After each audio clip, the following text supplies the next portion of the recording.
부활하신 예수님께서 이 땅에 50일 동안 머물러 계시면서 성도들의 생명을 지켜 주셨습니다. 이제 부활하신 주님께서 하늘로 승천해 올라가시면서 약속하신 보혜사 성령을 우리 마가의 다락방에 있는 120명의 성도들에게 부어 주신 그날이 바로 오순절 성령 강림절, 또 오늘이 바로 그날이 되겠습니다.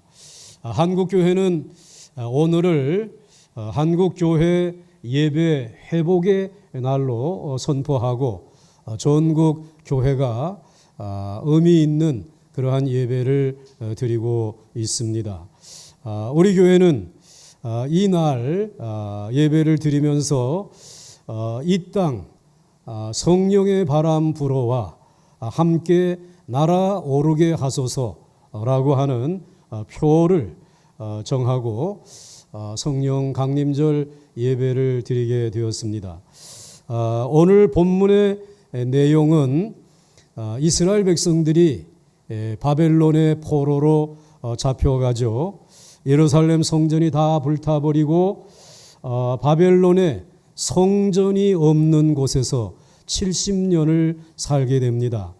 성전이 없는 것이 문제가 아니라 예배 없이 70년을 살게 된 것입니다. 그런데 오늘 하나님께서 에스겔 선지자에게 이제 예배의 회복에 대한 귀한 약속의 말씀을 오늘 들려주시는 것이 본문의 내용이 되겠습니다. 첫째로 새로운 사회의 서막이 열림을 알리고 있습니다. 하나님께서는 이스라엘 선지자 에스겔 선지자에게 성령의 바람으로 임하소서 마른 뼈들이 가득 널려져 있는 곳으로 인도하십니다. 오늘 1절과 2절 말씀을 보시게 되면은 1절과 2절 말씀에 여호와께서 권능으로 내게 임재하시고 그의 영으로 나를 데리고 가서 골짜기 가운데 두셨는데 거기 뼈가 가득하더라. 나를 그 뼈 사방으로 지나가게 하시기로 본즉 그 골짜기 지면에 뼈가 심이 많고 아주 말랐더라. 아멘. 오늘 이 뼈들은 아무렇게나 쌓여 있었습니다. 또 오랫동안 쌓여 있는 동안에 뼈들이 마를 대로 다 말라버리고 말았습니다. 에스겔은 이 마른 뼈들을 보고 이 땅의 자기 백성들의 절망적인 상황을 목격하게 된 것입니다. 우리 이스라엘 백성들 정말 하나님이 선택해 주셔서 온 세계 가운데 모범적으로 살라고 불러주셨는데 우리들이 그렇게 살지 못하고 우상을 숭배하고 종력대로 살아오다가 우리 이스라엘이 그만 망하고 말았구나.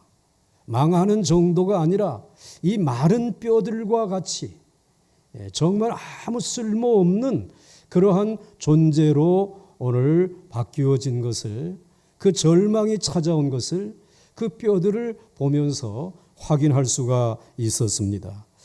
하나님은 에스겔에게 이렇게 물었습니다. 3절에 그가 내게 이르시되 인자야 이 뼈들이 능히 살 수 있겠느냐 하시기로 내가 대답하되 주 여호와여 주께서 아시나이다 라고 대답을 했습니다. 사실은 에스겔은 우리 하나님의 질문 앞에 이 뼈들이 능히 살겠느냐 이런 질문 앞에 아주 신중한 태도를 가졌습니다.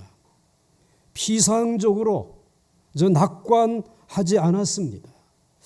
그러나 에스겔은 하나님께서는 모든 일을 가능하게 하실 수 있는 분임을 믿으면서 주 여호와께서 주께서 아시나이다 이렇게 대답을 한 것입니다. 사랑하는 성도 여러분, 이 땅은 코로나19로 마른 뼈들처럼 되어버리고 말았습니다. 우리는 코로나19로 찾아온 오늘의 절망이 잘 해결될 것이다 라고 하는 피상적인 낙관주의에 사로잡혀 있는 듯 합니다. 그러나 다 메말라 이제 메말라 만지면 부서져 버릴 것 같은 이 땅을 살리기 위해서 생명의 바람을 불어 넣는 일은 쉬운 일은 아닙니다. 마른 뼈들이 이 절망을 몰아내고 살아나는 일은 쉬운 일은 결코 아닙니다. 정말 이 뼈들이 능히 살 수 있겠느냐라고 하는 질문을 합니다. 그렇지만 에스겔처럼 피상적인 낙관주의가 아니라 주 여호와여 주께서 아시나이다. 이 말은 전적으로 하나님을 의지할 때에 가능한 줄로 믿습니다. 이 땅의 새로운 사회가 회복되어지는 길은 하나님의 살아계심과 능력을 전적으로 신뢰하는 사람에게서부터 막이 열리는 것입니다. 마른 뼈들이 살아나는 새로운 사회의 막은 하나님께서 열어주시는 줄 믿으시기를 바랍니다. 둘째로 새 사회의 건설자들이 어떠한 자들인가? 마른 뼈들은 죽은 사람들입니다. 죽은 사람들은 스스로 도울 수가 없습니다. 그래서 하나님께서는 에스겔에게 죽은 뼈들에 대한 어떠한 역사를 일으킬 것이라고 말씀을 하셨습니다. 에스겔은 마른 뼈들에게 생기를 불어넣어 죽은 자들이 소생시킬 것이었습니다. 그래서 뼈에 살이 붙고 가죽이 덮이게 될 것입니다. 이 놀라운 역사를 시작하시는 분은 하나님이십니다. 그런데 이 놀라운 역사를 하나님이 시작하시지만 인간이라고 하는 도구를 통해서, 사람이라고 하는 통로를 통해서 이 일을 행하신다는 것입니다. 에스겔은 그 마른 뼈들에게 예언을 해야 했습니다. 즉 마른 뼈들은 하나님의 말씀을 에스겔이라고 하는 인간을 통해 들어야 한다는 말입니다. 그런 다음에 하나님이 오셔서 생명을 불어 넣어 주셨습니다. 오늘 4절과 5절 말씀을 보시게 되면 또 내게 이르시되 너는 이 모든 뼈에게 대언하여 이르기를 너희 마른 뼈들아 여호와의 말씀을 들을지어다. 주 여호와께서 이 뼈들에게 이같이 말씀하시기를 내가 생기를 너희에게 들어가게 하리니 너희가 살아나리라. 그리고 6절 말씀에 이어서 말씀하십니다. 너희 위에 힘줄을 두고 살을 입히고 가죽으로 덮고 너희 속에 생기를 넣으리니 너희가 살아나리라. 또 내가 여호와인 줄 너희가 알리라 하셨다 하라. 아멘. 오늘 이 말씀에서 두 가지가 뚜렷하죠. 첫째는 여호와 하나님께서 생기를 불어넣지 않으면 마른 뼈들이 살아날 수 없습니다. 그거 분명하게 말씀해 주셨고, 둘째는 생기를 불어넣는 일은 하나님이 인간을 도구로 사용하신다는 것입니다.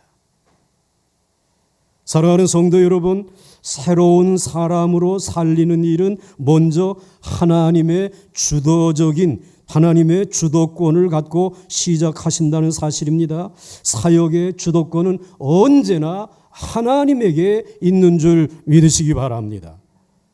사실 우리가 아무리 죽은 것처럼 되어버린 이 땅을 살리려고 하여도 하나님이 역사하지 않으면 그 많은 열심과 투자가 모두 헛되고 마는 것입니다. 하나님이 이 땅의 마른 뼈들에게 생기를 불어 넣어 주셔야 합니다. 그런데 이 생기를 사람을 통해서, 인간을 통해서 불어 넣는다는 사실입니다. 그러므로 생명을 살려 일으키는 주도권은 하나님이 쥐고 계시지만은 우리들은 하나님의 생기를 전달하는 통로로, 거룩한 통로로 사용할 수 있도록 언제나 자신을 정결하게 닦아야 할 줄 믿습니다. 에스겔은 바벨론 포로 수용소에만 앉아서 시간을 보내지 않았습니다. 마른 뼈들이 뒹굴고 있는 공동묘지로 갔습니다. 그런데 그는 그곳으로 스스로 간 것이 아니라 성령의 바람이 불어서 이 에스겔을 인도해 주셨기 때문에 그곳에까지 보냄을 받았고 도착하게 되어진 것입니다. 역시 우리도 마찬가지입니다. 하나님이 생기를 가지고 마른 뼈들에게 임하기를 기다려야 합니다. 그러나 동시에 우리도 그 마른 뼈들이 쌓여 있는 그 골짜기를 찾아가는 헌신이 필요한 줄 믿으시길 바랍니다. 자, 이제 셋째로 새 사회의 창설의 방법들에 대해서 말씀하고 있습니다. 오늘 하나님은 에스겔에게 두 번째 예언을 하라고 하십니다. 처음에는 마른 뼈들에게 예언을 하고 그 다음에는 생기를 향하여 예언하라고 하셨습니다. 영적으로 죽은 이 땅에 새로운 사회를 세우는 것은 하나님의 말씀과 성령의 바람입니다. 하나님의 말씀과 성령의 바람입니다. 4절 말씀을 보시게 되면 또 내게 이르시되 너는 이 모든 뼈에게 대언하여 이르기를 너희 마른 뼈들아 무엇을 들을지어다? 여호와의 말씀을 들을지어다. 먼저 너희 마른 뼈들아 여호와의 말씀을 들을지어다 하였습니다. 하나님은 에스겔에게 하나님의 말씀을 마른 뼈들에게 대언하라고 하셨습니다. 그런 후에 하나님께서 그 뼈들에게 생명을 불어넣겠다고 하셨습니다. 마른 뼈들이 널려있는 골짜기에서 그 뼈들을 놓고 살아나라고 말하는 것은 미친 짓입니다. 정신 나간 사람의 모습일 것입니다. 오늘날 누가 공동묘지에 가서 그런 말을 한다면 저 사람 정신 나간 사람이라고 말하기 십상입니다. 하지만 에스겔은 바로 그런 일을 하라고 명령을 받았던 것입니다. 이 뼈들아 여호와의 말씀을 들을지어다. 이 일을 한 것입니다. 하나님 없는 인간은 죽어 있는 것입니다. 하나님께 반응을 하지 못하는 것은 마치 죽은 뼈들의 형편과 같은 것입니다. 오늘 이스라엘은 마치 마른 뼈들과 같이 하나님의 말씀에 반응할 줄 모르는 것이에요. 하나님의 말씀을 들으면서도 하나님을 향하여서 하나님께 아멘으로 반응할 줄 모르는 이들이 살아있기는 하지만 마른 뼈들과 같은 존재란 말이에요. 그럼에도 불구하고 하나님은 자신의 진리의 말씀을 선포함으로써 죽은 백성들을 살리려고 하십니다. 그러므로 우리는 에스겔처럼 마른 뼈들을 다시 살릴 힘이 자신들에게 전무하다는 것을 확실히 인정하고, 그렇지만 오직 마른 뼈들을 살릴 수 있는 것은 하나님의 말씀뿐인 줄 믿습니다. 그것을 인정하는 여러분이 되시길 바랍니다. 그 다음으로는 이 땅에 새로운 백성들을 만들어내는 또 다른 방법은 하나님의 성령의 바람입니다. 하나님의 성령의 바람입니다. 그래서 9절 말씀을 보시게 되면 9절에 또 내게 이르시되 인자야 너는 생기를 향하여 대언하라. 생기에게 대언하여 이르기를 주 여호와께서 이같이 말씀하시기를 생기야 사방에서부터 와서 이 죽음을 당한 자에게 불어서 살아나게 하라 하셨다 하라. 하나님은 에스겔에게 마른 뼈들을 향하여 말씀을 선포하게 하셨습니다. 그 말씀을 선포했을 때 그 뼈들에게는 힘줄이 생기고 그리고 살이 붙고 그리고는 가죽으로 덮였습니다. 그렇지만 아직 생명은 없었습니다. 그래서 8절 말씀을 보시면 내가 또 보니 그 뼈에 힘줄이 생기고 살이 오르며 그 뒤에 가죽이 덮이나 그 속에는 무엇이 없더라? 생기가 없더라. 하나님의 말씀을 들어서 살과 힘줄이 생기고 가죽이 덮였지만 그에게 정말 있어야 할 생기는 없더라는 것입니다. 생명은 없더라는 것입니다. 그래서 하나님께서는 에스겔에게 다시 예언하라고 하셨습니다. 이번에는 너는 생기를 향하여 대언하라고 하셨습니다. 에스겔이 생기를 향하여 대언하자마자 사람들 모양만 같은 가진 시신들 속에 생기가 들어가서 마른 뼈들이 큰 군대가 되었습니다. 10절 말씀은 이렇게 말합니다. 이에 내가 그 명령대로 대언하였더니 생기가 그들에게 들어가매 그들이 곧 살아나서 일어나 서는데 극히 큰 군대더라 라고 말씀하고 있습니다. 사랑하는 성도 여러분, 아무리 하나님의 말씀을 잘 전하고 가르쳐도 하나님의 생기를 불어넣는 성령님이 없이는 우리가 전하고 가르치는 것은 헛된 것이 되고 마는 것입니다. 새로운 사회를 구성하는 새로운 사람들을 만드는 것은 인간의 교육과 사상으로 되는 것이 아닙니다. 오직 하나님의 말씀과 오직 성령의 능력으로만 가능한 줄 믿으시기 바랍니다. 그러므로 여러분이 진정 마른 뼈와 같은 이 사회를 생명이 넘치는 사회로 만들기를 원하십니까? 하나님의 말씀을 들으시고 하나님의 말씀을 가르치시고 하나님의 말씀을 가르치되 여러분의 삶에 적용하여 얻은 살아있는 하나님의 말씀을 전하고 가르치시기를 주의 이름으로 축원합니다. 그리고 성령의 능력을 구하시기를 바랍니다. 말씀으로 새 사람의 모양을 갖추었지만 생명이 없이 누워있는 그들을 살아 움직이는 큰 군대로 만드는 것은 성령의 바람, 성령의 능력인 줄 믿으시길 바랍니다. 그런데 여러분, 이 성령의 능력은 오늘 예수를 믿는 여러분 안에 믿을 때에 성령님이 이미 임재하고 계신 줄 믿으시길 바랍니다.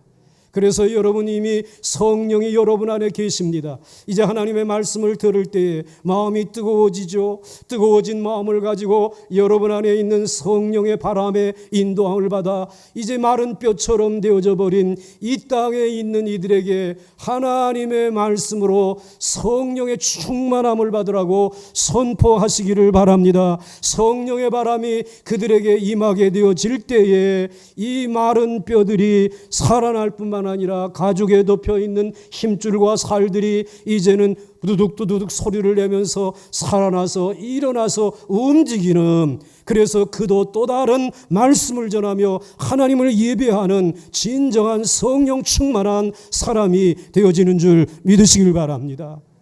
여러분, 주의 이름을 부르는 여러분들을 부끄럽지 아니하도록 성령을 부어주시는 줄 믿습니까?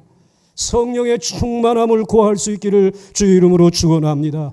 그래서 성령의 바람과 같이 불과 같이 세미한 음성과 같이 여러분에게 임할 때에 성령님을 의지해서 성령의 충만함을 받으라고 선포하시고 성령의 치료하시는 역사가 일어나서 일어나 걸으라고 선포하시고, 그리고 성령의 충만함을 받아서 수많은 사람들에게 하늘의 복을, 원천의 축복을, 태의 열매의 축복을 선포할 수 있기를 주의 이름으로 축원합니다.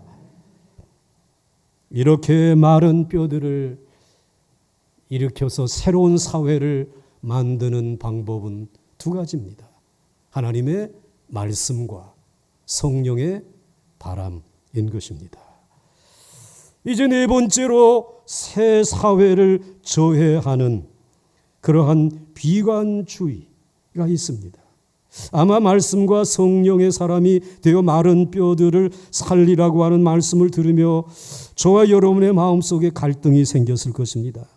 그거 참 어려운 일인데 그 정말 잘 될까? 불가능할 거야. 시작도 하기 전에 이 비관적인 생각이 엄습해 오는 것입니다.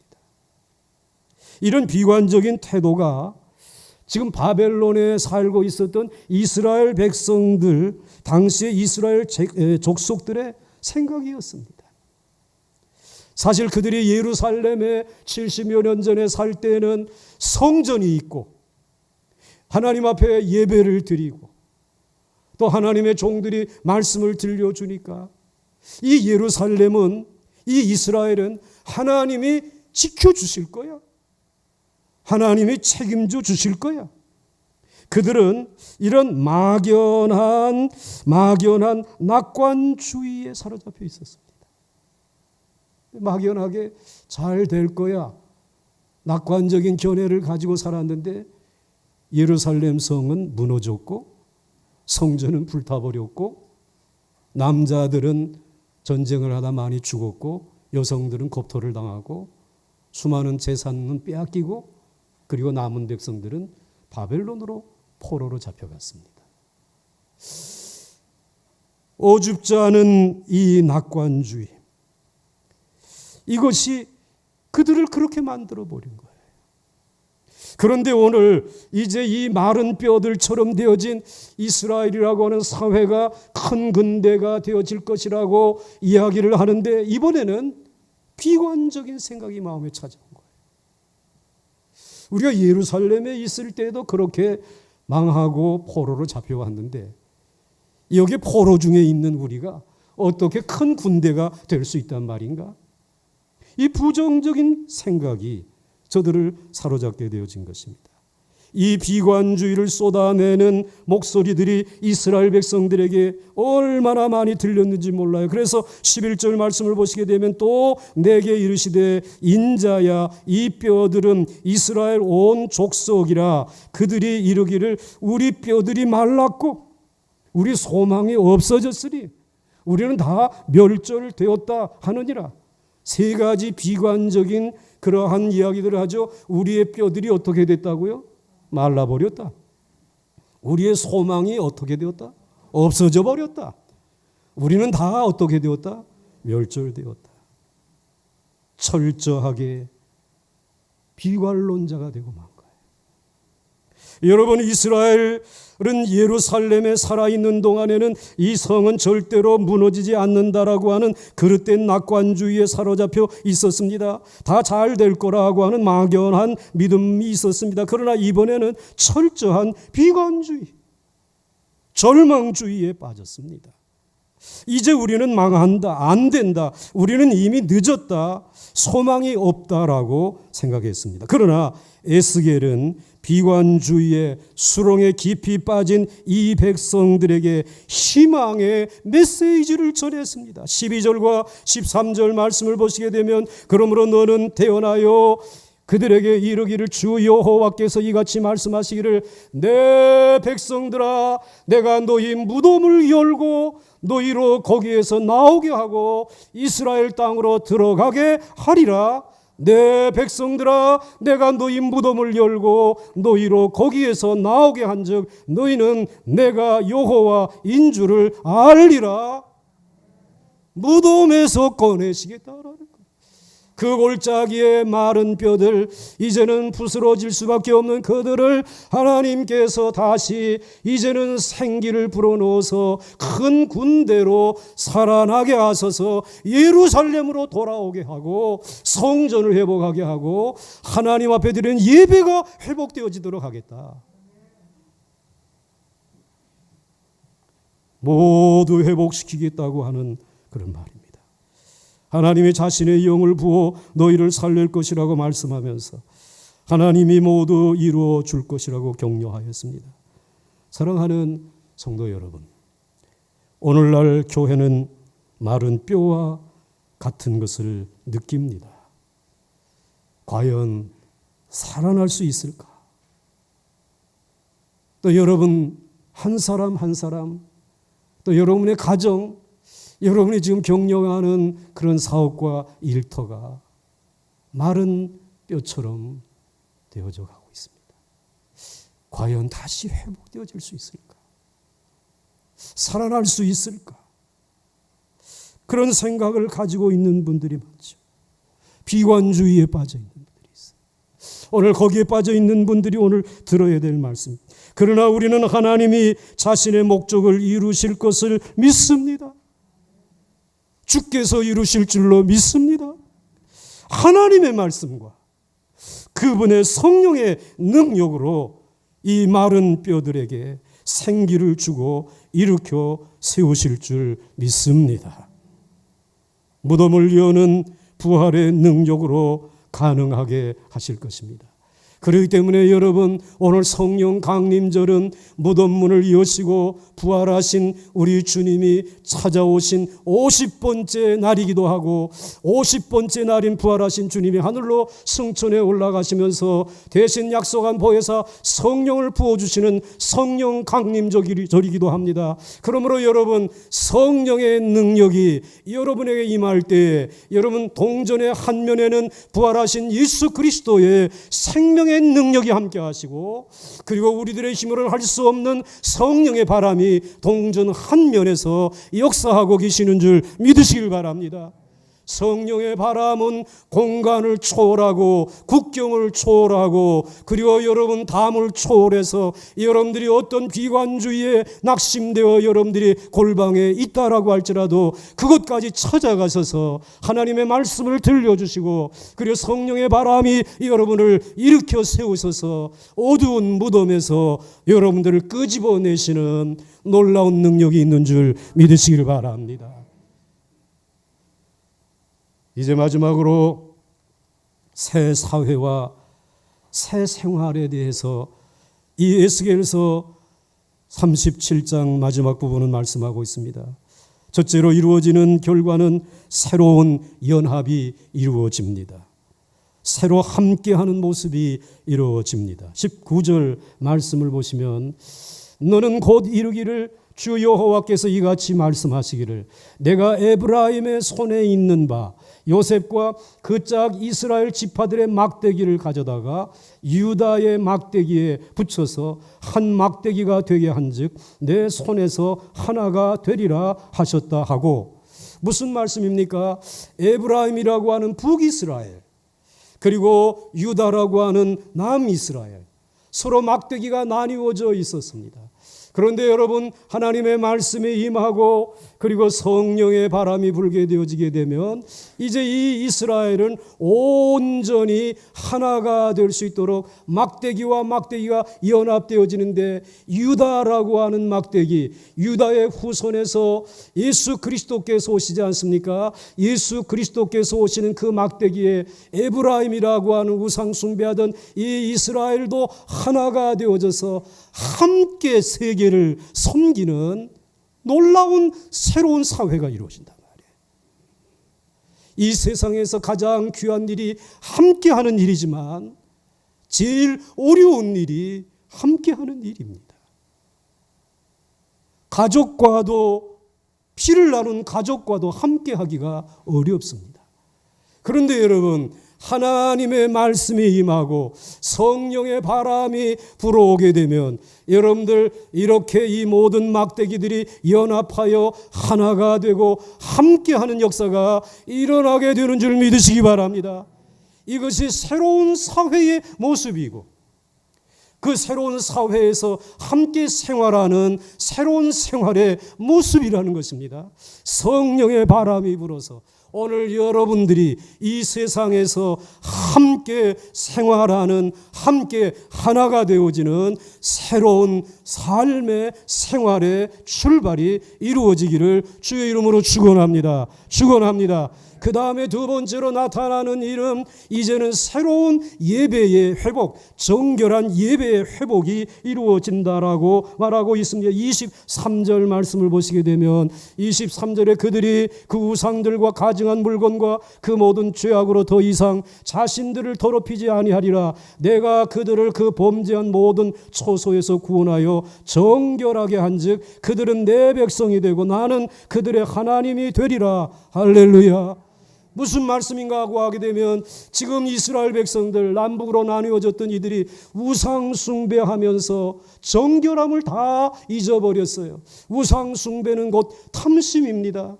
탐심은 함께 할 수 없는 가장 무서운 죄인 것입니다. 그래서 하나님의 거룩한 성전도 사실은 자신의 탐심을 만족시키기 위해서 모이는 장소가 되고 말았어요. 나 잘 되면 돼. 나만 형통하게 하면 돼. 나만 건강하면 돼. 나만 성장해 가면 돼. 어떤 이러한 것에 사로잡혀서 그만 하나님 앞에 드려야 될 진정한 정결하고 거룩한 예배를 드리지 못했는데, 이제 거룩한 성령이 임하게 되면 이 모든 우상을 떠서 하나님이 버리시고 불태워 버리시고 오직 거룩하신 하나님만 정결하게 예배하는 예배의 회복이 이루어지는 것입니다. 그것이 새로운 사회, 성령 충만한 백성들의 공동체의 모습이라는 것이에요. 오늘 우리들이 그냥 여기에 다시 옛날에 모였던 인원들이 모이는 회복이 아니라 진정으로 거룩한 하나님의 백성들이 모이는 예배의 회복이 우리 보강중앙교회에서 이루어지기를 주의 이름으로 축원합니다. 그 다음에 하나는 하나님에 대한 인식이 새로워지는 것입니다. 28절 말씀해 보게 되면 내 성소가 영원토록 그들 가운데 있으리니 내가 이스라엘을 거룩하게 하는 여호와인 줄을 열국이 알리라 하셨다 하라. 성령이 임하게 되면 이제 모든 열국들도 여호와가 하나님이신 것을, 이스라엘을 아브라함으로부터 부르신 그 하나님, 그리고 우리 주 예수 그리스도를 보내주신 그 하나님이 바로 여호와가 하나님이신 것을 아는 신령한 지식이 저들에게 찾아오게 된다라고 하는 것입니다. 여러분, 이렇게 새로운 사회와 새로운 생활은 성령으로 새 사람 된 사람들이 함께하는 연합을 이루고 정결한 예배가 회복이 되어지고 하나님에 대한 지식이 새로워지는 것입니다. 에스겔은 이 37장을 통해서 하나님이 세상에서 적극적으로 창출해내는 한 새로운 나라를 묘사해 주고 있습니다. 그 나라의 백성들은 하나님의 영과 호흡이 같이 하는 새로운 심령의 소유자들입니다. 이들은 오직 하나님의 말씀과 성령의 능력을 통해 바람처럼 불어와 건설되어진 나라가 새로운 사회인 것입니다. 아무리 현실이 비관적이라고 하더라도 낙심하지 아니하고 죽은 뼈들이 다시 살아나서 큰 군대가 되는 새로운 사회에 대한 적극적인 긍정적인 소망을 가진 이들이 모인 공동체가 교회인 줄 믿으시길 바랍니다. 우리는 그러므로 이 어려움을, 모든 뼈들이 다 죽은 것처럼 보이는 이 어려움을 마침내 극복하게 되어질 줄 믿습니다. 여러분, 이 땅, 우선 우리가 살고 있는 이 땅은 코로나19로 인하여 마른 뼈들처럼 되어졌습니다. 막연하게 금년 말, 내년이면은 백신도 나오고 그리고 또 치료제도 나오겠지, 이제 이것은 끝날 거야, 이런 생각을 가지는 것은 어리석은 생각입니다. 코로나라고 하는 이 바이러스는 전문가들이 말하기를 미생물이래요. 없어지지 않는 데입니다. 박테리아 균이 우리 몸에서 없어지지 않는 것처럼 없어지지 않는데, 그러면 좀 독한 약으로 이게 좀 없애버릴 수 있지 않겠느냐. 그런데 그 독한 약을 쓸 정도로 쓰게 되면 누가 상하게 되느냐? 약을 뿌리는 인간이 상하게 된다는 거예요. 그러니까 코로나19의 미생물하고 우리 같이 살아가야 된다는 것이. 그런데 그래도 그 가운데서 그것이 우리를 해하려고 할 때 미리 막을 수 있는 백신이 개발되고, 그리고 또 그것이 이제 우리의 치료제가 되어지는 것들이 발견되어지게 되면 마치 감기 걸렸다가 우리들이 이제 치료되고 다시 회복되어지는 것처럼 그렇게 되어질 것이라는 것이에요. 그런데 그렇게 되어지는 시간이 언제쯤인가? 내년 하반기쯤이나 될 것 같다고 그래요. 아직도 우리에게는 갈 길이 멀어요. 그러한 가운데서 우리들이 살아가다 보니까 오늘 이 내년까지 이런 일들이 계속되어지게 되면 오늘 우리의 삶은 피폐해질 대로 피폐해질 수밖에 없잖아요.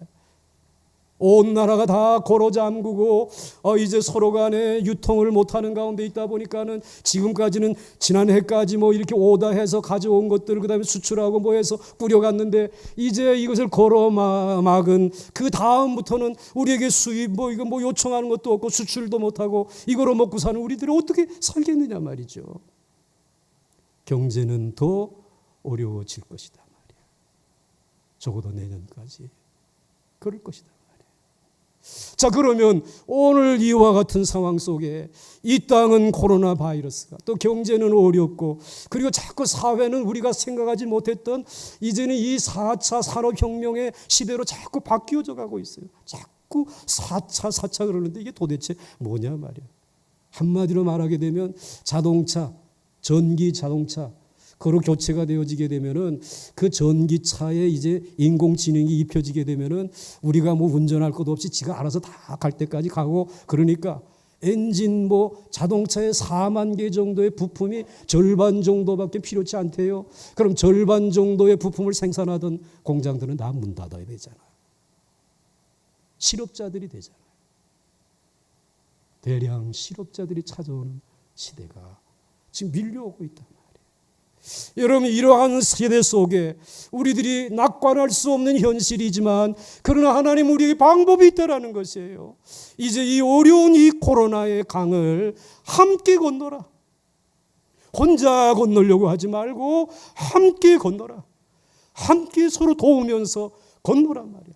함께 건너는 동안 그 모든 코로나가 극복되어지고 이 어려운 이제 4차 산업에 적응해 나가는 이러한 때가 될 때까지 우리들이 해야 될 일이 무엇입니까? 성령의 바람이 불어오게 되면 오늘 우리로 하여금 함께 살아갈 수 있도록 함께 힘을 모을 수 있는 그러한 놀라운 성령의 새로운 삶의 역사들이 나타나는 것입니다. 그래서 여러분들 제일 먼저 절제하게 되겠죠. 그 다음에 절약하면서 살아가겠죠. 함께 이 고난의 강을 건너게 될 것입니다. 따라서 하십시다. 절제하며 살자. 절약하며 살자. 아무리 어려워도 이 강은 함께 손잡고 건너가자. 해고하지 말고 좀 적게 나누어 먹더라도 건너가자. 성령이 건너갈 수 있도록 여러분을 도우실 줄 믿습니다. 이 나라 경제를 도우실 줄 믿으시길 바랍니다. 여러분들이 건너서는 그 순간 여러분들은 하늘로 솟아오를 수 있어요. 날아오를 수 있어요.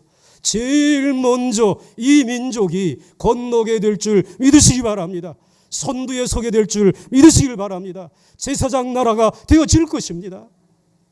우리는 그것을 바라보면서 오늘 성령 강림절 아침 우리 주변에 있는 정말 빚진 가난한 자들, 그리고 몸과 마음이 병든 자들, 그리고 환난당한 자들 손을 꼭 잡고 함께 하나님의 말씀을 나누면서 성령의 도움을 받아서 내년 연말을 넘기고 세계들이 아직도 허우적거리고 건너려고 하는 그와 같은 때에 저만치 앞서가서 세계를 이끄는 성령 충만한 대한민국이 될 수 있기를 주의 이름으로 축원합니다. 그 일을 할 수 있는 곳은 꼭 한 곳, 하나님의 교회뿐입니다. 이 교회에 하나님이 함께 하시는 줄 믿으시길 바랍니다. 우리 함께 찬송 부르겠습니다.